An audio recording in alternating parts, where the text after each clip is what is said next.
What's good, family? It's me, Coach 67 Sports TV.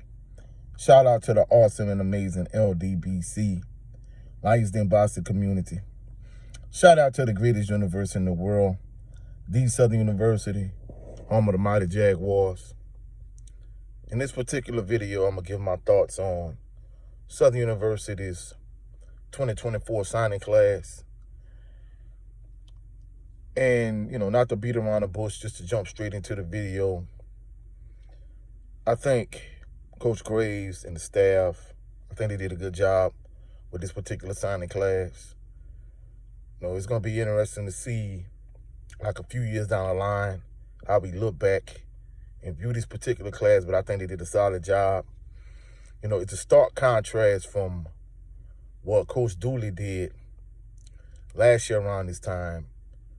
From the standpoint, Coach Dooley was trying to get as many quarterbacks as he could, because I guess he felt Harold Blood wasn't that guy, and maybe he felt like he didn't have that guy in a building, and as a result, like, he looked under every stone he could to find a potential game-changing quarterback, and maybe he just never found what he was looking for.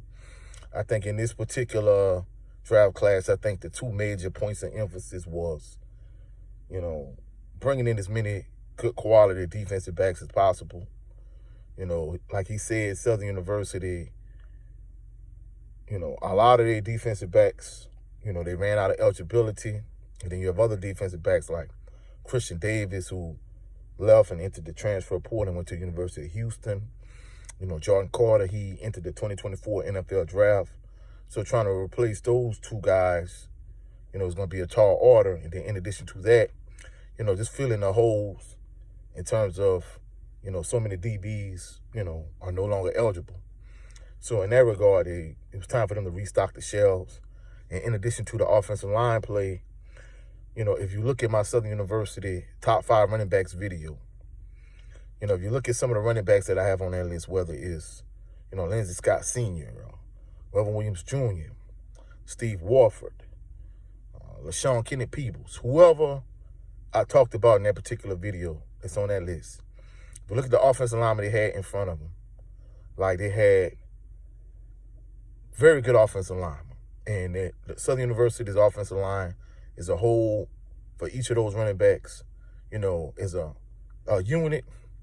They were big, they were strong, they were physical, they were aggressive, they were nasty.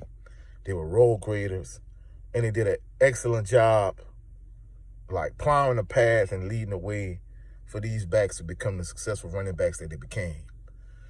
So, I mean, if you look at some of the guys that probably, fit, on some of these lists, like maybe somebody like Lundy Wells, just to name just one offensive lineman.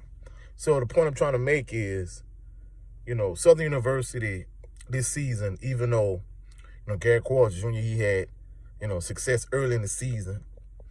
He had some success early in the season. I think the feature back for most of the season, in my opinion, was Kendrick Grimes. He was that guy. He was the game breaker. Who he had the long run in the Bayou Classic. He had multiple good runs during the course of the season. It was obvious that he was the feature back, but even with that being said, when teams really put an emphasis on stopping the run, Southern couldn't just run the ball when teams really put an emphasis on stopping the run. They really couldn't do that this year, and I think Coach Graves wants to get back to that.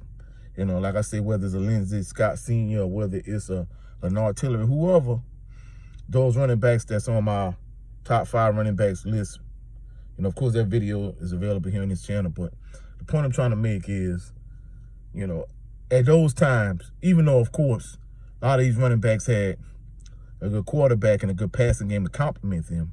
But even with that being said, if teams tried to load up the box and just stop the run, you still wasn't going to stop Lenard Tillery, Melvin Williams Jr., Steve Warford, LaShawn Kennedy-Peebles, Lindsey Scott Sr., whoever's on that list, you couldn't just stop those guys when teams just loaded up the box.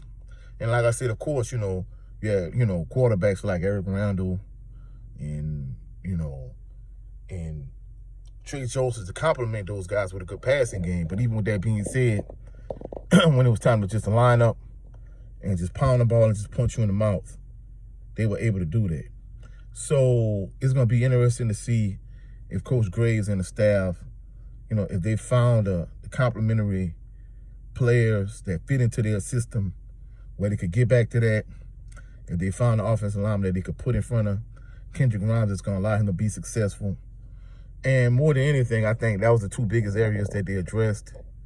But, they found some, defensive, excellent defensive linemen here and there, linebackers. So, those are two positions that they went heaviest on. However, they still were able to find, some hidden gems at different other positions that's really going to be able to contribute and be a factor on their team right away. Because, like I said, you got players that you need to replace, likes of Jordan Carter, likes of Christian Davis, of Jalen Campbell, of Taj Brown.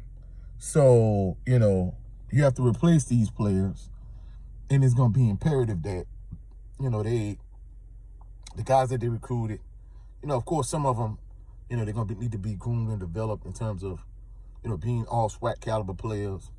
But more than anything, I think some of these guys are going to be ready, especially those upperclassmen guys that they got out the transfer portal. I think some of those guys are going to be ready to step in and play right away. And like I say, I'm not expecting Southern to win the SWAC championship, but I do expect to see them moving in the right direction in terms of, building the program. And maybe, a couple of years, few years down the line, maybe they could compete for a SWAC championship, then eventually win a SWAC championship, then eventually win a Celebration Bowl and win a Black National Championship. So more than anything, from a Southern University's fans' perspective, I just want to see them start to scaffold and start to build and take the program in the right direction. That's my main focus as a fan. And more than anything, Coach Graves, in my opinion, for me, he's starting off with a clean slate. Let's see how things turn out. But, I think the future's bright for Southern University football. I'll be there, rooting them on, cheering them on this entire 2024 season. But that's it for this video. If you saw any value in this video, please like the video, share the video, comment in the comment section, subscribe to the channel. Also, click the notification bell so you can be alerted anytime I post any new videos. Tomorrow at 2 p.m. Central Standard Time here on this channel. Check out episode 33 of Bayou Sports Talk.